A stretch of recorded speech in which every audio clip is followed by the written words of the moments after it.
Ladies and gentlemen, gather round. I come before you today to celebrate the timeless human art of solving small problems with catastrophically larger ones. It is a custom that's been practiced with such enthusiasm here in the United States as of late that it might rightly be considered our new national pastime. It's neck and neck, anyway. Long ago, in a simpler age, the Australians had a beetle nibbling on their sugar cane. And it's a nuisance, yes, but it wasn't necessarily a crisis. So naturally, they imported a massive, warty, toxic frog to eat it. Problem is, frog didn't eat the beetle. It ate everything else and multiplied like it was running for office. We call this introducing a predator, though summoning a disaster would probably be the more accurate and honest term for this human thing that we like to do. Now, you might laugh at the Australians, but only because you haven't reviewed our own legislative record. So, take our proud and brilliant experiment with cashless bail, for example. The idea was to prevent poor souls from languishing in jail over a small offense. What a nice idea. Gentle, humane, the sort of thing that kind of warms the heart, makes you feel really good about yourself as a human being, helping out those other people.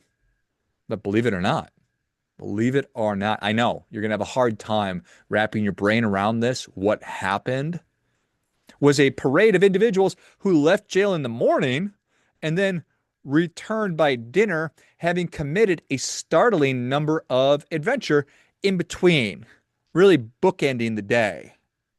So I think about these legislators, and I don't have to think too hard because I can see them standing proudly over the chaos saying, "Oh, our work here is done. We certainly fixed something that was bad. We, the virtuous human beings that we are, did good." Just not whatever we really intended to do. What is it that we just, ah, that, my friends, is the mongoose problem all over again. You know about the mongoose? Hawaii imported mongooses to hunt rats. And they forgot that mongooses hunt during the day and rats like to be active at nighttime. So instead of eating rats, you know what the mongooses ate? They ate birds. You know what rats did? They continued throwing parties at nighttime, unbothered, untouched, certainly uneaten by the whole mongoose thing. Think about it like this. Imagine a society decriminalizing shoplifting under $1,000 in an attempt to show compassion. So what happened? Did it stop shoplifting? No. Thieves just got really good at doing math in their head, and I'm sure that some actually walked around with calculators doing the math. Oh, we're pretty close. Oh, no, grab it, throw it in, walk out. The stores, in their own act of mercy, closed the doors forever, leaving neighborhoods without pharmacies, no prescription drugs, without grocery stores. That's where food deserts came from, or anything more valuable than an abandoned shopping cart. Oh, that was smart. Got that problem taken care of.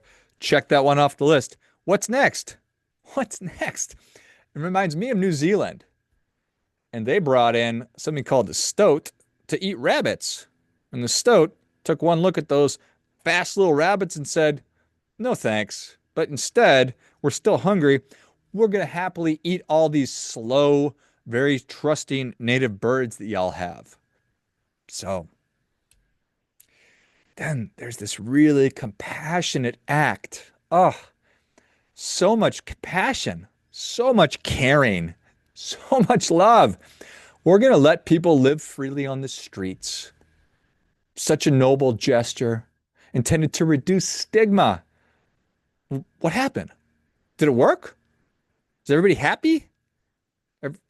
Kids are still good to walk around and go and search? No, it's not. That's not what happened at all. Oh, Man, who could have seen that coming?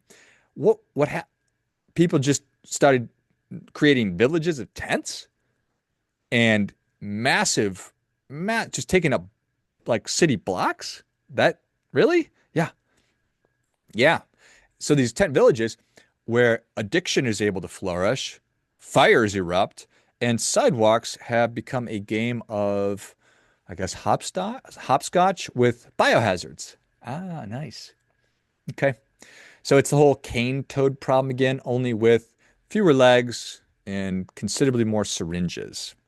So we might call this policy good intentions encampment program, where the only thing that really grows and fosters is suffering and the city budget allocated to cleaning it up. Ah, before you go too far, let's not forget about prohibition. That bold attempt to rid America of liquor by driving it underground and handing the keys to Al Capone.